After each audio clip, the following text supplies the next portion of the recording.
Selamat malam pemirsa, antara demokrasi dan kebebasan merupakan satu hal yang tidak bisa dipisahkan. Di era saat ini harusnya kita bebas berekspresi, bebas mengeluarkan pendapat, namun butuh pernyataan dari Koordinator BEM seluruh Indonesia Karudin yang membandingkan antara Orde Baru dan juga era sekarang menuai banyak sekali kritikan.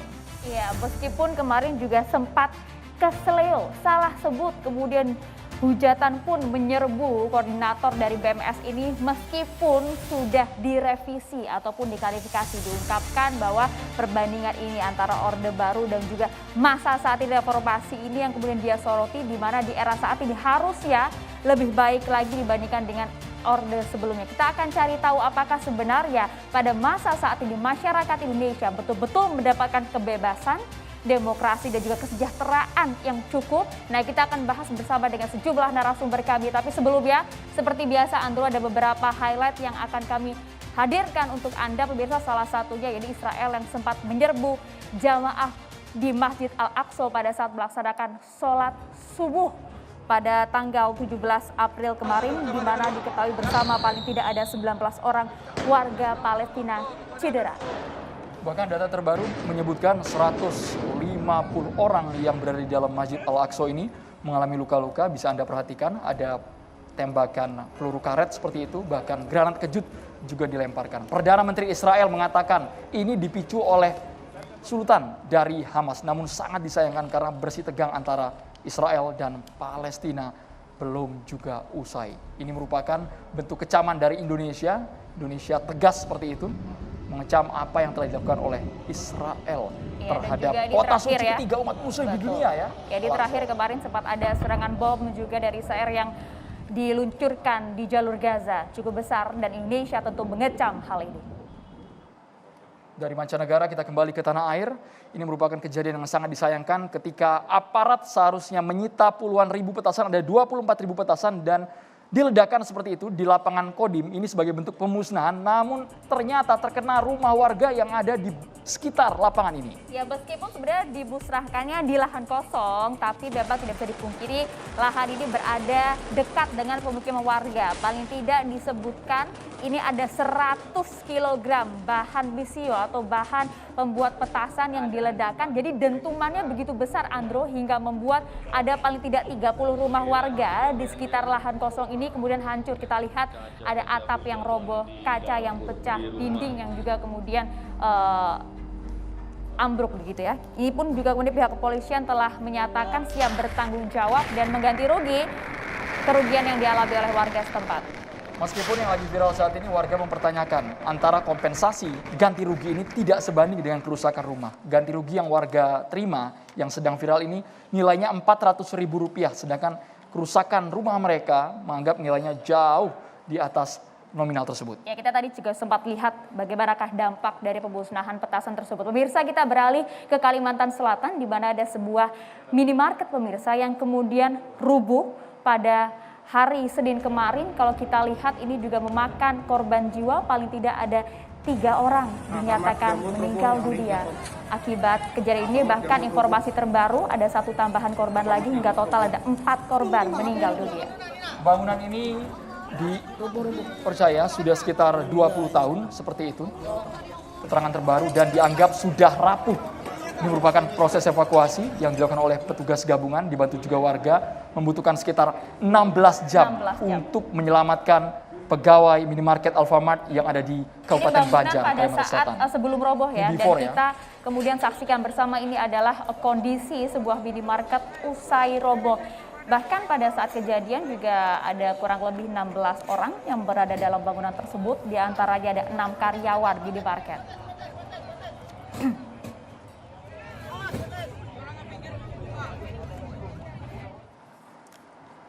Kita ke mancanegara. Ini ada pernyataan yang sangat kontroversial dikeluarkan oleh seorang politisi sayap kanan anti-muslim di Swedia. Bahkan ketika 200 demonstran sudah mengepung ia tak segan-segan untuk membakar kitab suci Al-Quran. Ini berbuntut panjang sekali, ada kerusuhan seperti itu antara polisi dan juga para demonstran di sana. Tercatat sejauh ini puluhan orang menjadi korban luka. Padahal ini sudah berkali-kali melakukan hal yang sama. Tahun 2018 sudah pernah melakukan perbuatan serupa, tapi mengapa masih bebas seperti ini?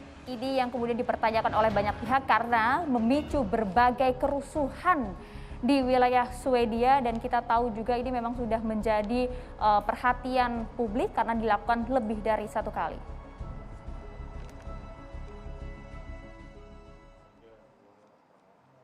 Ya, kita kembali ke dalam negeri pemirsa. Kita tahu bersama sempat ada sebuah video berdurasi 2 menit 7 detik yang viral begitu di wilayah Sulawesi Selatan, di mana ini nampak ada seorang menggunakan koko dan juga peci berwarna putih. Kita lihat bersama-sama.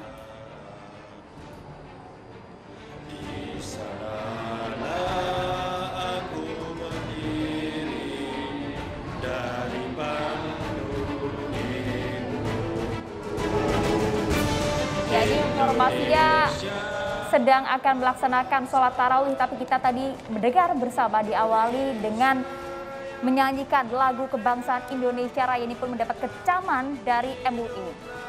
Untuk tempat pastinya kami belum mendapatkan informasi pemirsa, tapi dari Wakil Gubernur Jawa Barat Ruzanul Ulum sudah berkomentar bahwa tidak sepatutnya, mungkin iya betul ini lagu kebangsaan Indonesia Raya, tapi tidak elok, tidak tepat rasanya dinyanyikan saat kita sedang akan menjalankan sholat tarawih di bulan suci Ramadan Ya, ini. pihak MUI bahkan menilai ini terkesan melecehkan agama.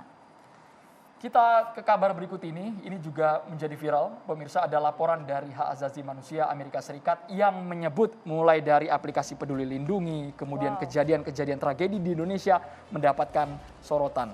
HAM Amerika ini menganggap bahwa Peduli Lindungi ini datanya berpotensi melanggar HAM. Kemudian kejadian di kilometer 50, HAM Amerika Serikat mengutip dari laporan Kontras, bahkan yang terbaru adalah pernyataan ini langsung ditanggapi oleh Menko Polhukam Mahfud MD yang menuding tidak benar itu. Peduli Lindungi diciptakan untuk membuat nyaman dan juga aman masyarakat Indonesia, bukan disalahgunakan datanya. Ini kemudian ramai ya diperbincangkan bagaimana kemudian Amerika Serikat menyoroti hal ini. Ada sejumlah pelanggaran tidak hanya dalam aplikasi Peduli Lindungi saja dinilai menyimpan berbagai macam informasi penting dari masyarakat Indonesia, tapi juga berbagai kemudian kasus-kasus yang ada di Indonesia. Tapi hal ini juga sempat dibantah juga oleh Kementerian Kesehatan kan, bahwa datanya aman dan juga ini demi keselamatan dan juga kesehatan dari masyarakat Indonesia itu sendiri. Jadi ada 3, ada soal tragedi kilometer 50, kemudian Peduli Lindungi dan juga soal buzzer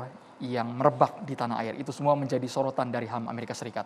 Oke pemirsa, kita beralih ke informasi yang cukup panas juga beberapa waktu terakhir. Ini ada pegiat media sosial yang mungkin Anda juga cukup kenal. Ada Deddy Siregar yang kemudian sempat memberikan tantangan, mengajak kepada Wasekjen Alumni 212 yaitu Novel Bakmumin untuk duel langsung di ring, Andro. Ini rasanya tidak masuk akal karena Novel Bakmumin juga kerap kami undang. Harusnya kalau mau duel itu ya duel argumen, duel ide seperti itu, tanpa harus masuk ke ring, baku hantam. Harapannya ini tidak akan pernah terjadi meskipun sepertinya lokasinya sudah ditentukan. Ada tanggapan lokasi di Bali, tapi dari Novel Bakmumin meminta, ayo segera kapanpun lokasi yang ngapain jauh-jauh di Bali, di Jakarta juga ayo. Tapi janganlah, bulan puasa berantem-berantem berkelahi, kita jauhi hal itu. Kalau bisa damai semuanya, dimediasi keduanya. Argumen, musyawarah mufakat sajalah. Kali ini yang jadi kontroversial juga. Ini pernyataan dari koordinator BEM seluruh Indonesia ketika tampil di salah satu TV swasta nasional. Bahkan Ketua BEM seluruh Indonesia Kaharudin ini menjadi sorotan karena ucapan tentang Orde Baru. Sebelumnya ia mengatakan di zaman Orde Baru itu yang namanya kebebasan, kesejahteraan itu bisa didapatkan oleh bangsa ini. Ya, ini yang kemudian sempat mendapatkan kecaman juga, hujatan juga dari sejumlah pihak, tapi kemudian setelah hal ini menjadi perbincangan, langsung diralat, diklarifikasi langsung oleh koordinator BEM-SI yaitu Kaharudin yang menyebutkan maksud dan juga tujuannya ini adalah itu tadi. Pada saat Orde Baru yaitu betul-betul kemudian kesejahteraannya terjaga, tapi kebebasannya dan juga keadilannya yang dianggap tidak ada. Terpleset ternyata Kaharudin ketika tampil di TV. Karena saat tampil di TV itu ia juga disandingkan dengan aktivis 98. Di sana ada Mas Sintong juga yang mempertanyakan. Jangan salah, banyak tragedi yang terjadi pada Orde Baru. Kita tanya kepada narasumber kita yang juga aktivis malam hari ini ya, Maria ya. Iya, oke, kalau begitu langsung saja lah kita bahas lagi langsung di meja catatan demokrasi. Sudah ada sejumlah narasumber kami. Langsung kita sapa, ini dia ada Bang Bodi Hargens, pengamat politik. Selamat malam. Assalamualaikum Bang. Dan juga ada Bang Teddy Gusnaidi, pengamat kebijakan publik. Selamat malam, Bang. Kami juga menghadirkan Bang Egy Sujana, Ketua Tim Pembela Ulama dan Aktivis. Assalamualaikum, selamat malam Bang Egy. Selamat malam, Assalamualaikum. Waalaikumsalam. Penampilan baru Bang, ya, rambutnya biasanya kan pakai ini ya, pakai topi ya Bang Egy. Kemudian Karena mau ngomong sama mahasiswa. ada juga Bang Immanuel Ebenezer, aktivis 98. Selamat malam. Selamat malam semuanya. Kami juga menghadirkan langsung Koordinator BEM seluruh Indonesia, yakni Kaharudin. Selamat malam, Mas Kaharudin. Selamat malam, Mas. Selamat malam. Oke, kita tahan dulu Mas Kaharudin. Kita akan coba tanyakan langsung kepada aktivis 98 yang waktu turun juga langsung ke jalan. Bang Eben, menurut Anda bagaimana Bang Eben? Apakah betul kemudian kalau Anda bisa membandingkan pada saat Orde Baru dengan Orde saat ini atau reformasi saat ini, apakah betul memang lebih baik pada saat waktu yang lalu? Ya, kalau dibandingkan era Orde Baru dengan sekarang ini jauh sekali. Jauhnya pertama bahwa Orde Baru rezim yang anti terhadap kemanusiaan. Kedua, korup. Jadi kalau dibilang ada kebebasan, kemudian ada kesejahteraan, ada keanehan. Saya kasihan sekali adik BEMS ini, tapi kan sudah diralat sama beliau tuh ya.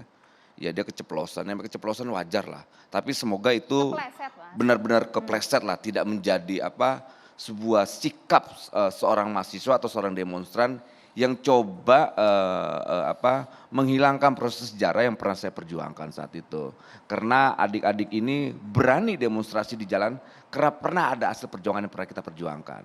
Kalau mereka hari berjuang kan tidak direpresi seperti dulu. Kalau kita dulu pulang itu harus rame-rame, tidak bisa sendiri-sendiri. Kalau sendiri-sendiri itu ada resiko dan konsekuensi politiknya. Pertama kalau nggak kita diteror ya diculik. Nah kita lihat berapa kawan-kawan saya kan diculik, saya dulu dihabisin di jalan, Adian, Desmond semua pernah dianiaya. Nah kalau seandainya dibilang ada kesejahteraan yang mana? Semua palsu kok Orde Baru. Tapi bagaimana dengan era saat ini? Nah kalau ditanya era hari ini memang pada periodik pertama Presiden Jokowi cukup lumayan bagus. Demokrasinya bagus, lantas kesejahteraannya. Memang di periode kedua ini parah sekali. Wow. Kalau Orde Baru yang dirawat adalah persatuannya. Tapi periode kedua di eranya Jokowi ini yang dirawat adalah perpecahannya. Parah itu harus ada indikatornya Bang. Loh, maksudnya perpecahan itu apa tolak ukurnya? Itu harus dijabarkan. Dengan adanya diksi-diksi kampret, cebong, lantas kadrun, terorisme dan sebagainya itu gila menurut saya. Itu kan saya. sudah lama. Sampai sekarang masih berlaku. Faktanya, salah satu faktanya adalah, ini saya kan orang yang terbiasa dengan dunia politik. Di era Orde Baru saya di stigma komunis saat itu. Di era Jokowi yang saya pendukungnya aja saya di stigma teroris. Bahkan dibilang kadrun varian baru. Nah, ini menurut saya keji. Ada kekejian yang saya lihat, ada kemunduran demokrasi di periode kedua ini. Dan kita harus berani mengkritik itu. Saya lihat kawan-kawan saya kayak Boni Argen, kecewa juga. Saya lihat Teddy juga kecewa dengan situasi politik hari ini. Kenapa ada perbedaan antara periode pertama dan periode kedua dengan pucuk pimpinan yang sama? Periode pertama ada kejujuran dan ikhlasan dan ketulusan. Tapi periode ini banyak garong dan maling. Maling dalam hari ini artinya? Lihat dong, minyak goreng sampai detik ini yang dibilang bulan Februari itu akan selesai semua. Faktanya apa? Sampai hari ini yang ditangkap kan? Memang ini berdampak langsung pada Anda? Sangat berdampak dong. Pertama bukan saya aja, orang tua saya, tetangga saya, saudara saya. Yang tinggal di Republik kan bukan saya sendiri. Ada saudara saya, ada anak saya.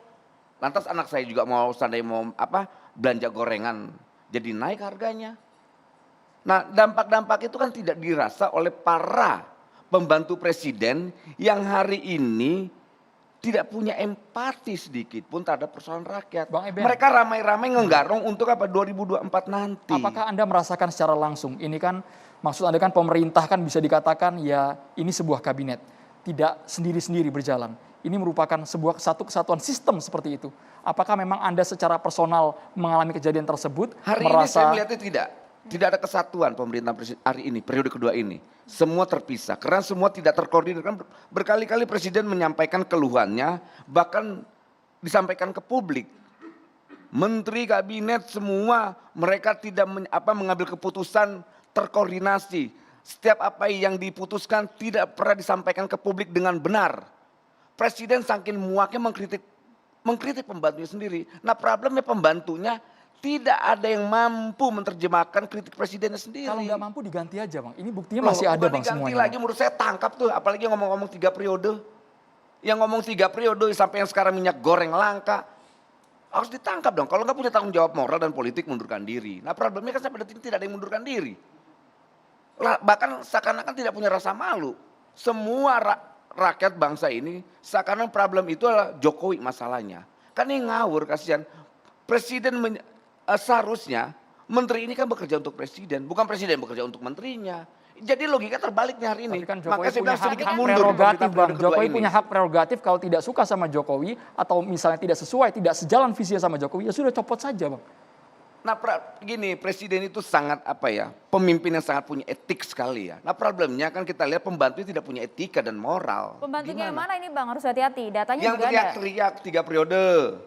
Kedua yang teriak-teriak minyak goreng, tahu saya pakai minyak goreng, Lutfi lah.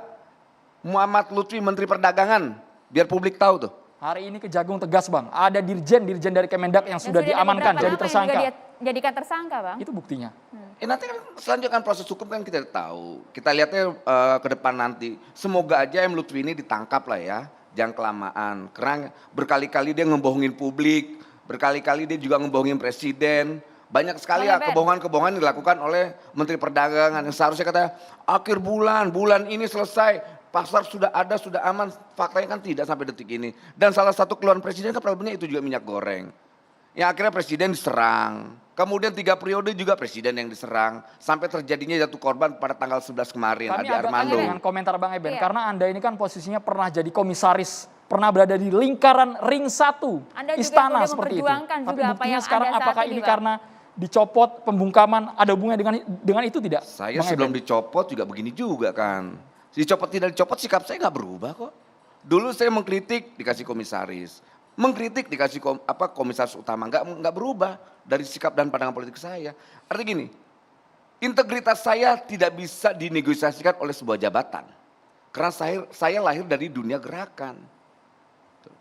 Makanya sampai detik ini saya nggak pernah mundur dari atas sikap saya. Ketika mereka mau pecat aja, orang nggak ada urusan saya bilang. Memang karena jabatan saya kemudian saya diam dan tidak mau mengkritik, nggak mungkin juga. Atau karena saya dicopot lantas saya dibungkam, nggak juga. Anda merasakan itu ada pembungkaman terhadap diri Anda Bang Eben? Ya pembungkaman itu terasa sekali lah. Karena mereka anggap bahwa dengan saya dicopot atau yang diorkestrasikan Denny Siregar dan kawan-kawannya itu saya bisa dibungkam. Nah inilah kemunduran demokrasi di pemerintahan Jokowi yang era kedua ini, periode kedua ini. Karena mencolok Bang, ketika Anda sudah menjadi saksi meringankan waktu itu mantan Sekjen FPI Munarman, tiba-tiba selang hanya jaraknya sangat dekat sekali, Emmanuel Ebenezer dicopot dari komisaris. Nah itu keji kan. Lalu beberapa minggu kemudian ada seorang komisaris di Bank Syariah Indonesia, ini namanya Arif Rosyid, memalsukan Ketua Dewan Masjid Indonesia yang mau ditipu itu adalah Wakil Presiden aktif sampai detik ini tidak dicopot oleh Erick Thohir. Dan salah satu orang yang tidak punya moral ada Erick Thohir. Tapi dicopot dari DMI Bang, Arif Rosyid Bang. Ya Arif Rosyidnya dicopot dari DMI ya, tapi dari komisarisnya Kan tidak sudah dicopot tidak. ditinggalkan Bang artinya? Enggak dicopot. Itu pidana. Apa yang saya lakukan? Apa yang saya lakukan di persidangan itu dilindungi oleh undang-undang. Saksi meringankan. Ini Pak Egy ini sebagai praktisi hukum. Gitu. Dilindungi oleh undang-undang. Kemudian Munarman sampai detik ini tidak terbukti sebagai teroris. Dan maksud dan tujuan saya jelas ke sana. Bagaimana bangsa ini ke depan bisa rekonsiliasi menghadapi 2024. Tidak ada lagi namanya persoalan cebong kampret, kadrun itu udah nggak ada. Kita menuju demokrasi yang lebih apa? Lebih sehat ke depan. Nah problemnya, ini aktivis-aktivis yang tidak punya sejarah bagaimana berhadapan dengan kekuasaan, menjadi aktivis media sosial tanpa punya beban, pemahaman politiknya rendah, pemahaman ideologinya juga sangat minim, mendikte bangsa ini, mendikte kita, seakan-akan mereka paling demokrasi. Opini mereka itu dijadikan opini tunggal. Dan ini kan bahaya buat demokrasi. Kalau memang berbicara mengenai aktivis media sosial, Bang Teddy harus berbicara nih Bang. Beliau Silakan udah aktivis tanggapannya media Bang sosial, Teddy. tapi beliau bukan membangun narasi-narasi yang Oke. berbasis perpecahan, Kita berikan kesempatan kebencian. dulu bagaimana Bang Teddy bersuara. Gitu. Silakan Bang. Kalau berdasarkan judul ini memang saya melihat seolah-olah kita harus membicarakan apakah lebih baik Orde Baru dengan yang sekarang. Kita berempat ada di sini adalah orang-orang yang jelas menentang Orde Baru saat itu.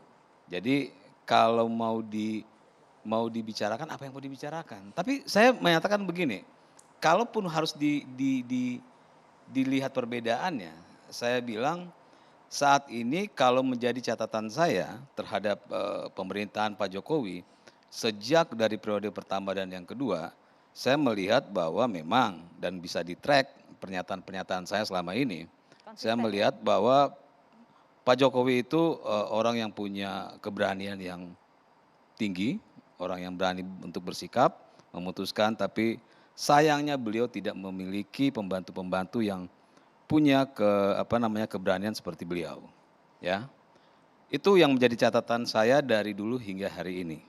Kenapa? Karena saya melihat terjadinya kerusuhan atau permasalahan-permasalahan selama ini itu karena ketegasan yang tidak ada.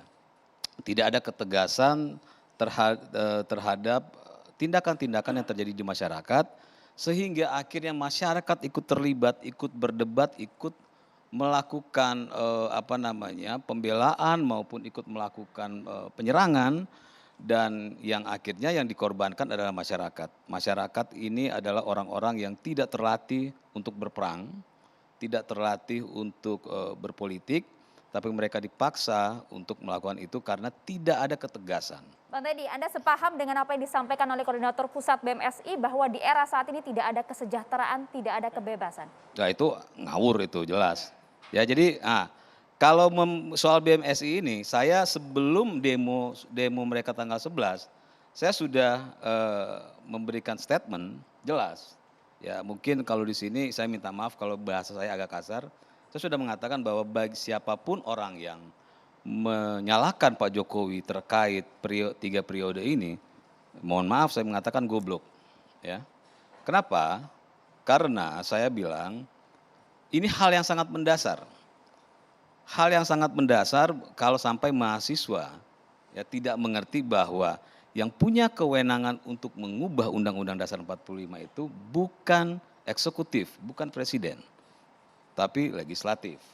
Nah, dan saya katakan saat itu sebelum tanggal 11, kalau sampai ya ada politisi, partai politik yang menyalahkan, maka double gobloknya gitu.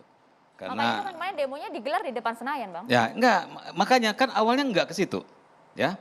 Nah, awalnya kan memang tidak ke situ. Makanya saya bilang, alasan BMSI ini bilang keseleo itu adalah cara dia untuk menutupi kesalahannya, karena kalau Pak Fahri Hamzah mengatakan, "Oh, yang namanya orang kesalahan itu wajar." Tapi saya punya catatan, beberapa catatan kalau saya bisa bacakan. Bagaimana BMSI ini melakukan tindakan banyak kebodohan yang dilakukan, sehingga saya mengatakan ini bukan lagi keseleo, tapi memang BMSI dan anak-anak yang turun ini memang orang-orang yang tidak memiliki ilmu. Tapi kan BMSI juga mempertanyakan, Bang, waktu itu gaungan 3 periode itu muncul dari koalisi di Jokowi, ada betul, PKB di sana, makanya, ada PAN mereka di sana. data, betul, Bang begini, mereka nggak punya data. Saya mengatakan mereka nggak punya data, mereka sama sekali tidak memiliki ilmu. Saya berani katakan itu. Kenapa? Setelah saya ingatkan itu, saya berharap mahasiswa ini akhirnya membaca, karena pernyataan saya naik di media, beberapa media. Saya berharap mereka ini akhirnya menyadari dan akhirnya mengubah. Tapi apa yang terjadi?